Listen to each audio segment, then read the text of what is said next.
Please give a huge Indiana welcome to Katey Sagal!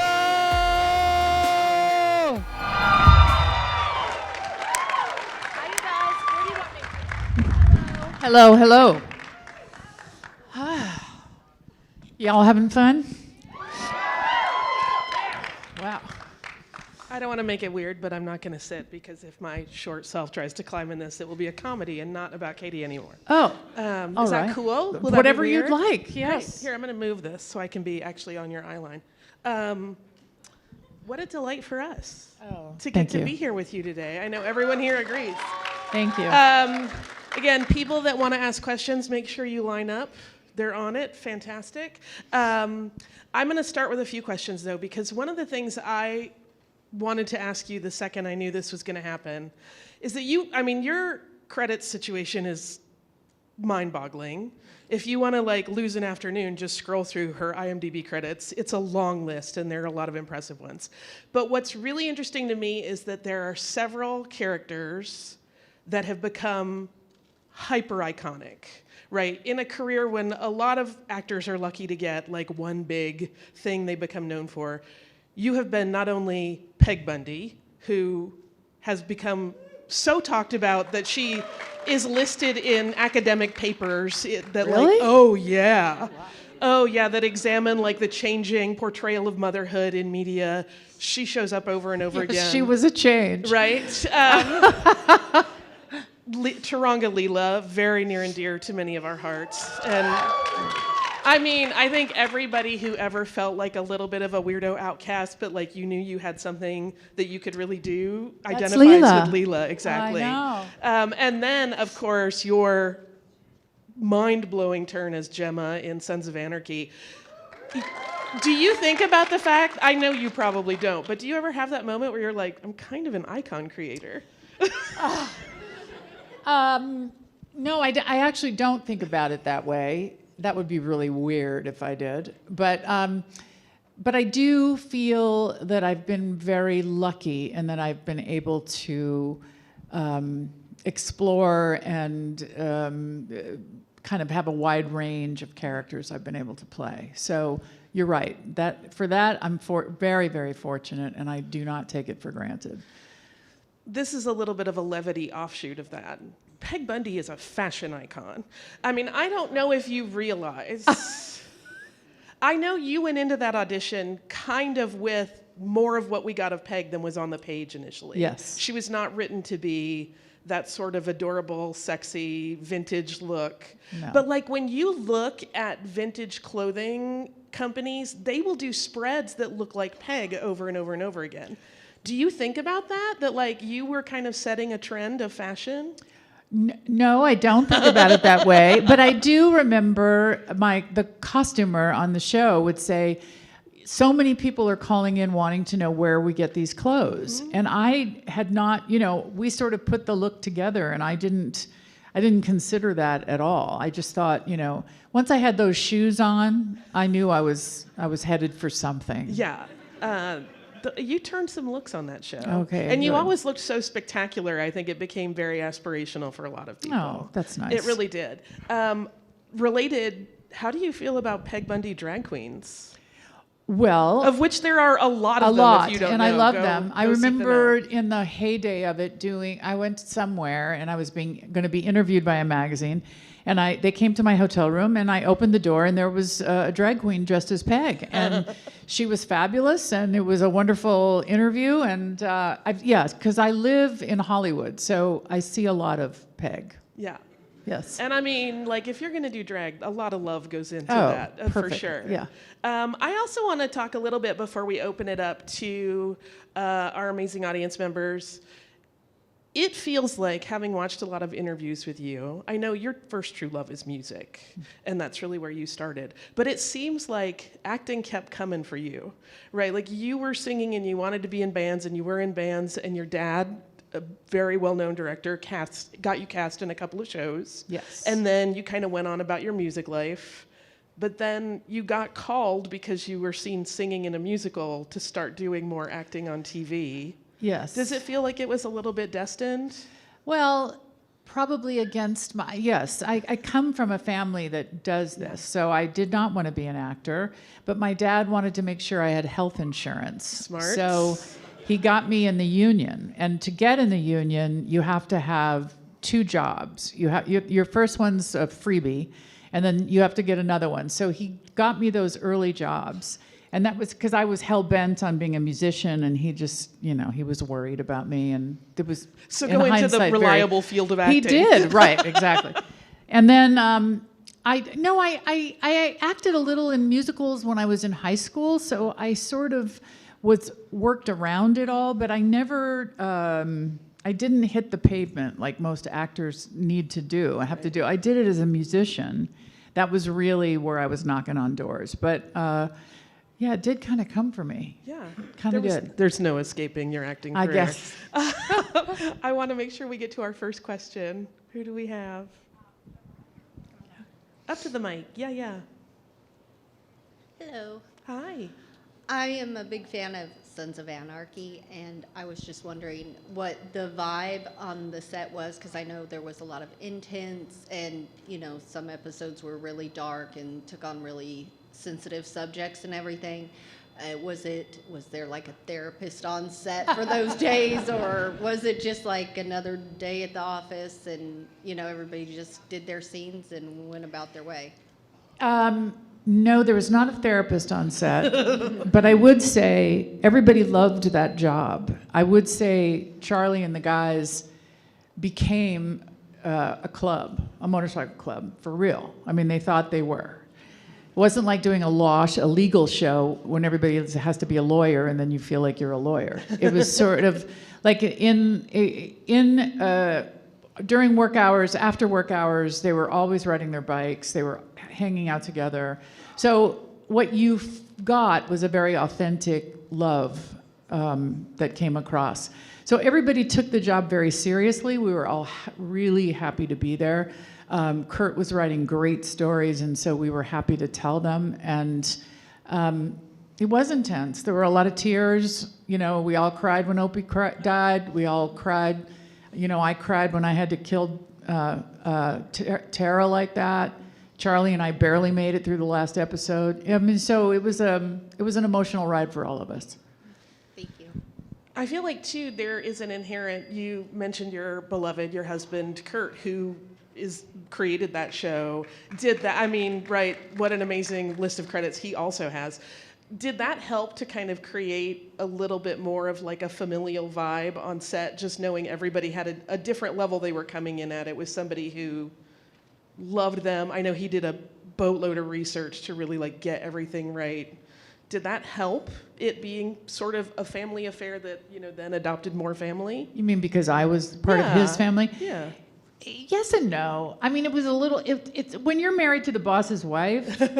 I mean, I was married to the boss. So when there's a lot of stuff that goes on set, which is sometimes complaining, sometimes wondering why this is happening, sometimes why is my character saying that. So I wasn't privy to a lot of that conversation because I was a spy. So, but. It was a very familial vibe. I mean, Kurt was around all the time, so everybody felt that way. Coming soon to Hulu, The Boss's Wife, starring Katey Sagal. Yes, right. What is your question? So in 1999, you did a Disney Channel original movie called Smart House. Do you attribute, as you were Pat, the Smart House, do you attribute any of the accomplishments that Pat could do to today's technology? Because, we can adjust our thermostats now. Totally. It was prescient. Is that the word? Yeah. Yes. It was definitely a look into the future. I mean, none of us thought that at the time, but to see where things are now, there are smart houses. So, yeah, it was wild. I mean, I don't think anybody saw that and thought, I'm going to do that. I don't think. I don't know. I don't know. Television has a far reach, so you never know. I don't know. Someone saw it and said, I'm going to do it in a non-scary way. Right, a non-scary way. Yes. Thank you so much. Sure. And then, of course, you went far into the future with Futurama and got all kinds of crazy Oh, technology. yeah. And that's so fun because they can do Baconated everything. grapefruit. They do all kinds of. What's your question? Hi. So my husband knows you from Futurama. I don't watch Futurama. But then I found out you're from One Piece. And my question is, how do you do the different voices from the different shows that you do? Well, my part on One Piece is the live action. I don't do the voice of Dr. Correa. I actually play Dr. Correa, which will be coming out. You're in everything. On Netflix. The season will be coming out at the end of the year, which was a thrill, by the way. I loved it. But I'm not really a voiceover actor. So on Futurama, I'm just kind of talking like me. I mean, I just am me with a little higher pitch. So I don't have the experience of Billy West or John DiMaggio or those guys who do tons of voices. I'm completely in awe of them. And did you come up with it on your own? Yeah. Matt called me up. I knew yours? Matt Groening from the early Fox days, and he just called me up one day, said, you want to come in and read this part for us? And I did, and I said, well, I don't know how to do voice acting. He said, just be you. So that's what I do. Fair enough. Thank you. Yes. There's a really great moment on one of the commentary tracks where Billy West talks about how over the years he found himself kind of having a big crush on Leela. Aw. And it's because of you and your, like, the warmth and vocalization you bring to it. But I'm curious what you think makes Leela something that people just so instantly, I mean, people love her and identify with her, even though she's an alien with one eye and a mutant from the sewers. Well, she's a lonely little lady, and she has a very soft spot, and then she's got that very tough exterior. So I think a lot of us are like that. I think a lot of us don't really want to show our vulnerability, so we have like a tough outer shell. And that's who Leela is. But at her core, you know, she's got one eye and she's kind of different and she just feels very alone. So I think maybe it touches that in people. It does. And I mean, she also buys her underwear by the pound in bulk. So who among us, really? What is your question? Okay, I'm Robert. And my question is, can you share with us a funny or unexpected moment that occurred on set or during production of Futurama, Sons of Anarchy, or Married with Children? Funny moments? Yes. Well, I can say, I have a bad memory for all this stuff, but I can say that Married with Children was funny every day because Ed O'Neill was hysterically funny, the whole bunch of them. I mean, my favorite funny episode is the one we killed Santa Claus and he falls behind the couch. And if you watch it closely, all of us can barely keep a straight face. And we had to do that over and over again because somebody would just lose it. And Poor Santa. Oh, it was really, well, he was a dummy. We weren't actually throwing a man under the couch, back behind the couch. That job was such a joyful, funny, and we were so the black sheep. So that was kind of the dark humor that went on around there. It was great. And then Sons, I can think of funny moments being like, you know, one of the guys that couldn't ride the bike so well, but was trying to pretend like they could, and, you know, kind of losing control, which wasn't really funny, but those kinds of things. Futurama is so funny when we're recording it that most of the episodes I have to go in and do my parts sort of on my own because otherwise it takes so long because everybody is making so many jokes. It's a really funny recording room. Oh, I'm sure it was. Thank you, Kate. Appreciate it. I wanted to ask you, too, about memorable moments, not from your acting career, but your singing credits are legit. You've sung with Bob Dylan, you have sung with Gene Simmons, you have sung with Bette Midler. Like, it's a long list. Do you have a favorite experience from that part of your career? Probably, well, I sang with Etta James also, which was an amazing experience. And I traveled the whole country with her in a bus. And she used to have me open the show. You know, I'd get to go out and sing a song and, you know, we're in the middle of the country, and then I'm singing like 4 songs, you know. So that was an amazing experience to sing with Etta. They all had different, and then Bette, I used to watch, I would stand backstage and see her do the same show night after night, and it never felt anything but like new. It always felt like a new show. And I learned a great work ethic from Bet. Bet worked very, very hard. And then Bob Dylan fired me, so Less delightful memories. I learned the reason that I could have kept my job, but I just wasn't going to do that. So anyway, that's the answer. I'm just playing that role in my head now. What is your question? What is your opinion on Star Wars? Oh man, you're going to call me out. I'm not super familiar. I know that's like, is that okay? Yeah. I don't have an opinion on Star Wars, actually. Dun, dun, dun. All right. Sorry. I mean, we love a Star Wars. I love there's it. a lot of stuff. The one I saw, which was the The Star original War one. that you saw. Yeah, the Star Wars that I saw. I love that. Thank you. I also wanted to make sure we mentioned you have a podcast with your husband. Yes. Called Pie that is the cutest concept. I almost don't want to say it's cute because that takes away some of the gravity of it. Will you talk a little bit about what it is and how it works and why it's called Pie? Yes, it's called PIE, which stands for People, Influences, and Experiences. And my husband and I do it from our house, and we do no research.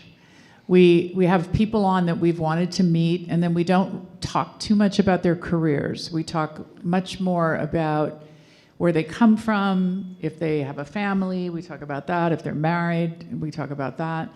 And it's more like a dinner table conversation. It's not about your career so much. So we've been having a great time doing it. It's really fun and it's loose. And then we have a new adjunct to it. I don't know if you've seen it, but if you go to my Instagram, you'll see we have this new piece.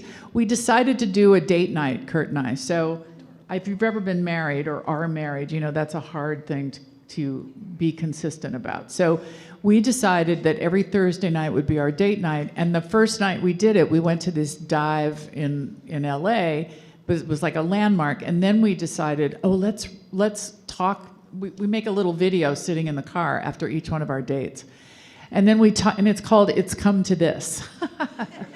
And it's on our Instagrams, and it's sort of an adjunct to our podcast. It's pretty fun. And we just, we're doing LA landmarks. So every Thursday night we have a commitment to go to a different restaurant that's been in Los Angeles for over 50 years. And that's the deal. And then we talk about it. And so it's kind of fun. That's charming as hell. What is your question? Hi. I was curious, I don't know if it's common in the TV industry professionally, but I know in community theater, sometimes when a show ends, we'll take like something from the show, like as a memory or a tchotchke, something to remember it by. Did you ever take or was given like a piece from Married with Children when it ended? Or have you kept anything that was significant to you? I have the wig. Is it on display? It's not on display, but it's in a plexiglass box on a head. And it's with a lot of my other memorabilia. But yes, I got the wig. And for Gemma, I got, if you've watched the first episode of Sons of Anarchy, she's wearing this badass brown leather coat, and I got that coat. Oh, that really beautifully tailored. Yeah. That's a really nice piece. Yeah. Bravo, you. As it should. Thank you. Sure. Yeah. I want to ask some more about you and your beloved because you two are so stinking cute together, and you've been together a long time. And when you do interviews together, it's precious. It's like absolute couple goals. You are obviously still so very into one another. You appear to be absolute best friends, but you have worked on a lot of creative stuff, and that's not always easy for couples. What's the trick for you? What makes it work? Well, first of all, we're like any married couple. We've had our shit. Yeah. We've gone up and down, up and down. We had to kind of strike a balance when we were doing Sons together because, he's the boss. And I'm very opinionated. So when we'd get home, I just, would throw my 2 cents in, and that didn't always go over well. So we kind of decided that we would keep work at work. We were both so excited about it that it was hard for us. And then we have 3 kids. So when we got home, they kind of were our, they would just pull focus. Right. And then over the years, that's kind of why we started the podcast, because we haven't been working that much together and we like it. So that's kind of why we started the podcast. I love it. I love it. What is your question? Hi, Katie. I was wondering if you could have Leela interact with another character from any other different animated series, who would it be and why? Oh boy. Uh-oh, SpaghettiOs. These are tough questions. Who would it be? Maybe Homer Simpson. That's great. That would be so funny. Yeah. Oh, she'd get so frustrated with him. Yeah, she really would. But, yeah, maybe Homer Simpson. That's awesome. Yes. Thank you. Sure. Yeah, he'd have a boot in his gut in minutes. I do want to talk a little bit, though, about Futurama. That show has been a long, ongoing part of your life. Yes. Through its many iterations, being on Fox and then Cartoon Network and finally Adult Swim. scooting over, right. So what has that been like? Like, what is it like when you're like, I guess we're done. Wait, no, we're not. I gotta ramp up the Leela machine again. Well, it's kind of a running gag now because after we got canceled from Fox, and it's really attributed to all you guys. It's a fan-based show. So it's kind of been undeniable because of the fan base. So every time we've ended, now it is kind of a joke. Like we just finished the end of our first order from Hulu. We just finished, or our second order from Hulu, we just finished the last 20.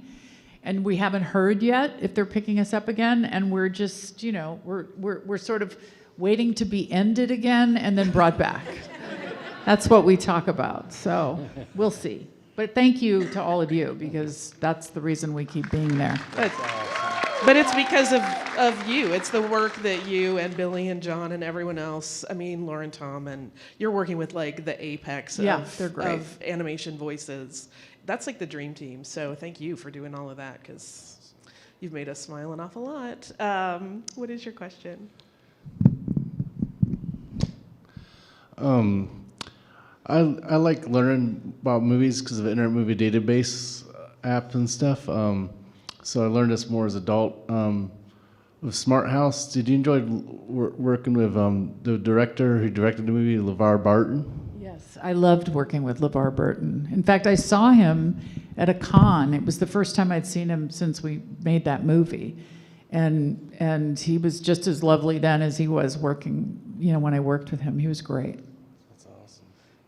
What a dream. I do want to talk a little bit. I know you had been worried post Peg Bundy that you were kind of pigeonholed and that you had to fight for roles that were not like that. When you started playing Gemma, did people start offering you or coming to you with ideas for a wider range of projects? Yeah, but it was before. I remember the first kind of dramatic role after I was on Married with Children for 11 years. First of all, I needed to get Peg Bundy out of my system because every audition, I think I was being Peg Bundy. I don't know. And I remember my first dramatic role after it was Lost. Yeah. And they brought me in like 2 or 3 times to make sure that I wasn't Peg Bundy. So what's the question again? Did you get suddenly a lot more roles after Gemma really put you on the map? Yeah, after Gemma, there have been many more opportunities opened up for dramatic roles, which I am just so blessed about, because it's very difficult to, when you're in people's living rooms for a long period of time, it's so hard for creators and then the public to buy you as something else. So I've been pretty fortunate that way. Which is pretty funny in an industry where people know they're all playing make-believe, to be like, she can only play make-believe one way, you guys. I don't... I know. It's very, very funny. Your question? Hi. So I know Futurama has had a lot of great episodes, but I want to know, what is your personal favorite episode and why? I cannot answer that question. I don't know. I actually don't know. I've seen them, but I could not pick out one. I think Futurama is fantastic. Do you have a favorite line? Because I know we all do. Like everybody has their favorite Leela line. They have their favorite Leela line? No, I've been signing a lot of things with favorite Leela lines. So you guys know the favorite Leela lines. Yeah. No. I was already seduced from before is one of my favorites. Oh, okay, great. Just hilarious. Did you have a follow-up? Yeah. Thank you. Yeah. We got you on deck, ready to go. Hopefully this isn't a difficult one. What was it like to go through everything that happened with 8 Simple Rules of, starting the show that was a big success and then having John pass away and then it all kind of resting on your shoulders? Yeah, that was a big transitionary moment. That was tragic, is really, John had helped me get that job because we had done a movie together about 5 years before that. And so the network was concerned about hiring me because they didn't want Jack Tripper and Peg Bundy. They wanted to make sure that that was not going to happen. So I remember going in to read for the network, and John was there. And John just was so my cheerleader and took me aside and said, "You're the one, we're going to get this." And, and then I did get that job. And then John, he was just a fantastic person and like an angel. I mean, really, really, not only was he pee in your pants funny, like most of the time, but he just had such a great spirit. And as an actor, he was just somebody that was very inclusive of other actors, not a big ego. He was all about the whole. He was great. So when that happened, which was out of the blue and completely surprising, we were all devastated. And there was a big question about should we continue or not. And kudos to the network to decide to tell that story in real time, basically, and to let a comedy actually have those real moments. It was difficult for all of us, but it also felt like the right thing to do. It felt like that's what John would have wanted us to do. And it was kind of a tribute. It was just a very confusing time. I'm glad we went the way we did. If it was up to me, I think I would have stayed with that storyline a little bit longer because the network got a little antsy and they wanted it to get funny a little bit quicker than I felt it should have. So, we brought Jim Garner in, which was fantastic, and then we got David Spade pretty quick. So it was so that they could lean into the comedy. But I felt like we handled that respectfully and what John would have wanted. Yeah. Thank you. Sure. You were in another sort of not the same scenario because it wasn't the same level of like grief and the loss of someone, but you were in another sort of unique situation where you joined the Connors, right, kind of to fix a problem that had been going on. What was that like? Did you feel awkward about that whole situation, or were you like, great, we got a job to do, let's do it? Well, I was very clear when they offered it to me that, I'm not Roseanne. So they're like, I don't want you to be like Peg Bundy. Yeah, I don't want to be Roseanne. So I thought they did that really well too. I mean, at the first season, I was only on like one episode, I think. And then it kind of evolved. And then they were very delicate about when I married John. I married Dan Connor. And if you watch it, I'm there and I'm not there. I'm just sort of, it doesn't become about the matriarch like Roseanne was. It's about the kids and John. So, yeah, I don't know if I fixed a problem. I don't know that I don't know that they had planned to do that. Right. I think that John and I had really great chemistry and it evolved that way. Hi, so I know you from Futurama as Leela, grew up with it, big fan of it, and I just wanted to ask you, how did it feel playing in such a big show as an amazing and very powerful character and being like this front for like most people that are also like the same way, like have the hard skin and have the soft inside and all that? So the question is, how was that to do that? Yeah, how do you feel as being in that kind of a role? I'm a little like that too. So I relate to these kind of, exterior, tough, protected, because all of that is a defense mechanism, really, because you're kind of mushy inside. So I too grew up having sort of a dark, lonely side, feeling very alone, and I just relate to her. So I guess the answer is just, sometimes what translates the best is what we know. So I feel connected to it. You have kind of become a standard bearer for tough as nails people that have a soft, gooey nougat A little center. bit, yeah. Even Gemma was kind of soft in there, sort of. I want to ask you a question about your singing career, because you were still in a band doing regular gigs when Married with Children started, like in case it didn't work out. At what point did you decide, like, I can't do both of these things simultaneously?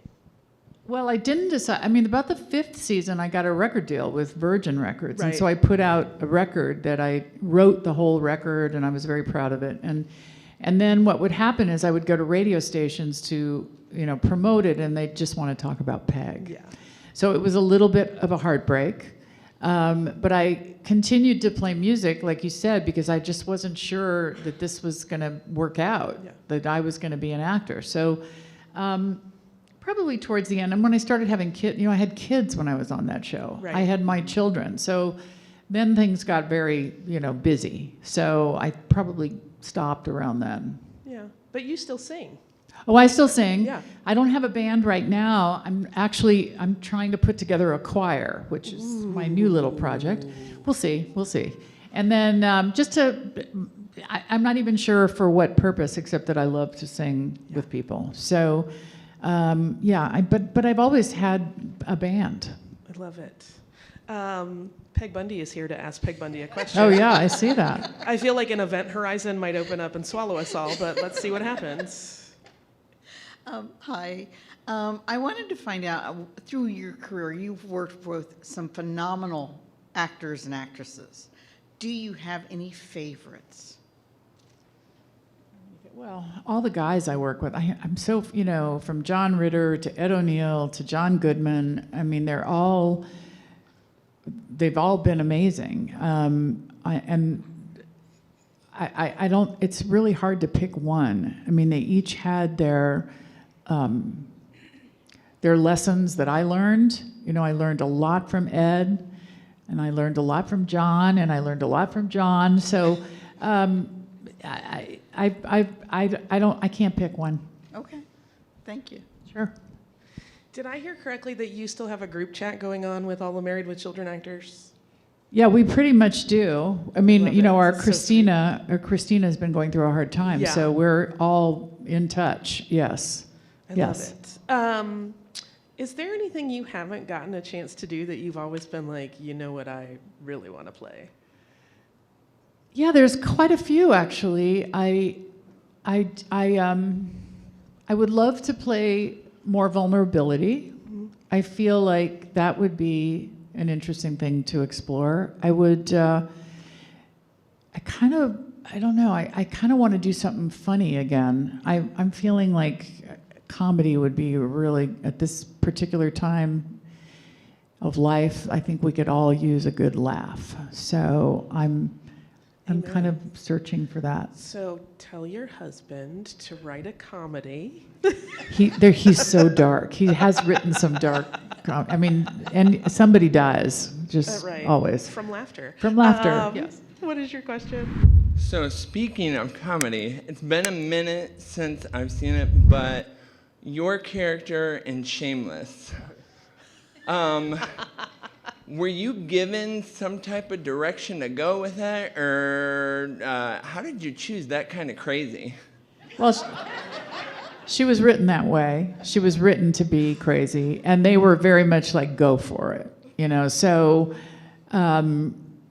just the circumstance, funny comes out of circumstance a lot of times. So the circumstance with her was really insane, having babies and having like 8 babies and trying to, she was written that way. So, That was really fun. Bill Macy was fantastic. It was a great experience over there. Did you play off of him a lot? Because he's really funny. Yeah, we played, yes, absolutely. Yeah. I remember one scene, I have one scene, and Luis Guzman is in it too, and he was also super funny. So, yeah, it was just a great bunch It of was a people. great cast. It was. I wish they would have kept going. I know, it was Yeah. good.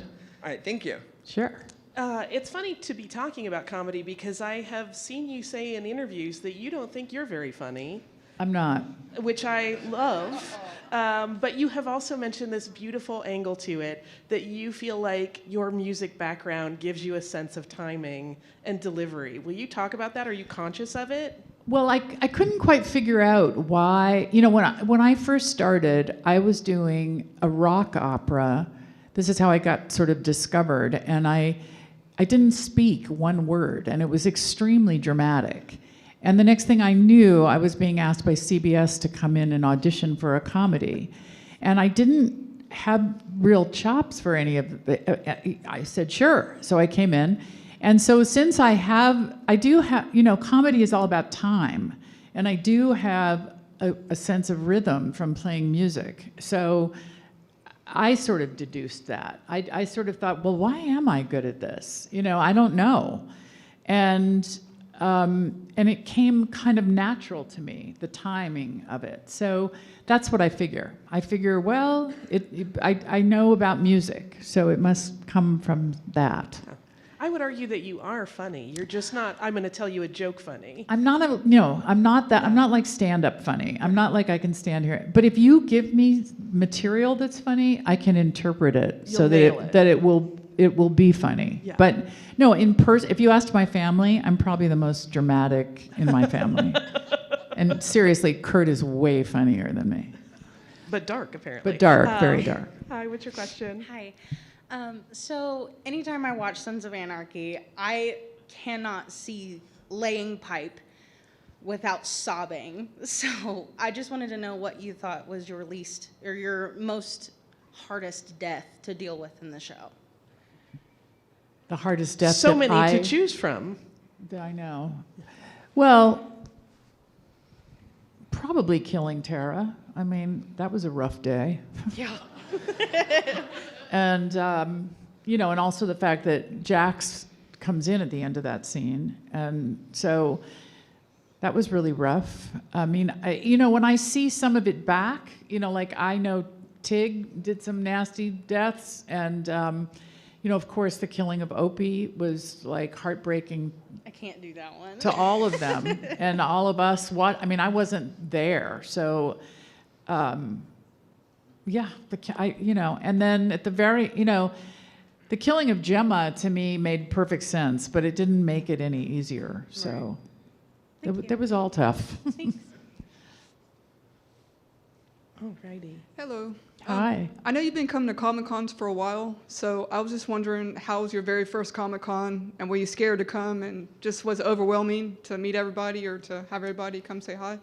Well, I did one years and years and years ago, and I didn't like it because it was kind of disorganized. And since I've been doing these the last couple of years, the ones that I've come to have been completely different and very well organized. And they just run really well. So, and I do like meeting everybody. I find it so fulfilling when somebody says to me, I watched you with my dad, and this reminds me of that. Or, I grew up, I get a little weirded out when people say they watched me when they were growing up. Because Married with Children was something I wouldn't let my kids watch, or Sons of Anarchy. I would not let I hear a lot of people that were like, yeah, we snuck downstairs. And it's great, when you do something of service, which is to make people laugh and to feel good, or to feel anything, that's rewarding in itself. So coming to meet y'all is a nice feeling, like, that you've had an impact. I always look at entertainment that way. I think entertainment and what we do is a way to be of service. Because it so is impactful for people's lives. And so that's always great. Well, thank you so much for coming. We appreciate it a lot. Absolutely. I think we have one more question. I want to get it in before we wrap up. Hi, so the answer to this may be a simple no, and that's totally fine, but you were talking about comedic timing, but you were also mentioning that when you're doing your voiceover, sometimes you're recording alone. Is there a different skill set that you have to use to land Leela's comedic lines when you're recording alone? If I'm not doing them with Billy and the rest of the cast, the director will read me in. And we've been doing this for so long, and I have done it in group mostly. So the days when I don't do it with the whole group is usually a schedule thing, like I've got something else, and everybody kind of does sometimes together, sometimes separately. So, and I hear the voices. I can hear what it is. So, no, it's not difficult. That's the answer, no. Thank you. Sure. The last thing I want to ask you, you are a very decorated performer. You have won a lot of awards. You've been nominated for a lot of awards. You got a Golden Globe for Gemma, well deserved. What is the one thing that you think, a project or a role, that didn't get the accolades it deserved? Married with Children. Yeah. Yeah, we were all like, really? No, absolutely. And plus it got canned, it got canceled without us knowing. It was all kind of rude. We were definitely the black sheep of the Fox network. So, but we were the reason they were watching the Fox network. Right. So. In the early, whether Fox wanted to be subversive or not and couldn't decide. Yeah, times. they couldn't. Yeah, they couldn't. Yeah, they were a little bit disgraced that we were so successful. Listen, we're awfully thankful for it. So I hope all of you will join me in giving Katey all of the accolades because what an amazing woman. Thank you for spending this time with us. You're just a delight. Thank you. Yeah. Please, guys, give a huge round of applause, everybody, for Katey.